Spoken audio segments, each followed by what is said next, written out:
Hi everyone. Last night we were at the Capitol unexpectedly again until after midnight because, as you guys know, the Republicans love to have these votes in the dead of night so that people hopefully miss all of the shitty things that they're doing. This time they decided to vote to cut funding for PBS and NPR, which are obviously vital sources of news and information and alerts for my constituents and for Americans across the country. They don't want you to have that information. And what they did was vote to cut this funding, billions of dollars, that was already approved by Congress. Really want to talk about the alarming authoritarian nature of how Republicans under the Trump regime are operating in terms of their attacks on the press.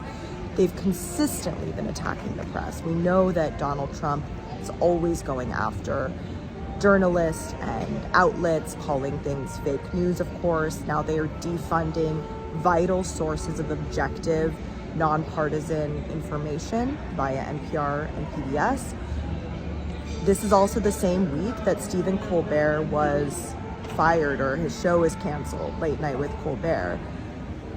Coincidentally, after the parent company settled a massive lawsuit with Trump. This is extremely dangerous when you look at history and authoritarian. I think about this a lot because my parents fled an authoritarian regime decades ago. That's how they ended up in the United States. And it is very much along the lines of what's happened in other countries when a government starts going after the press, and they go after universities, they go after citizens, they go after any sort of civil society, let's say. I had a hearing this week with, in the Homeland Security Committee, Republicans were going after nonprofit organizations like the International Rescue Committee and Catholic Charities. So just want to call attention to this because this is what authoritarianism looks like. So that happened last night.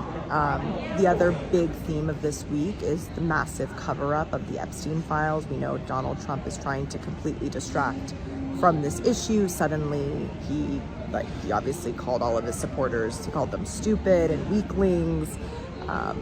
Says it's crazy that anyone's even still talking about Epstein. So a massive cover-up is underway in that regard.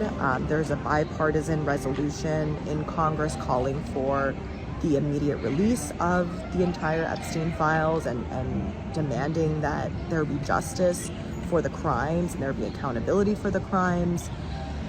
So, and Republicans we're hearing a lot about how they are, they hate that this is happening, and still only like 9 or 10 have signed on to the resolution. So anyways, another long week, grueling week. Just wanted to keep you guys in the loop of what has been happening here. So we'll keep you posted, and thanks for everything that all of you are doing to fight back and not give in to the authoritarian Trump administration.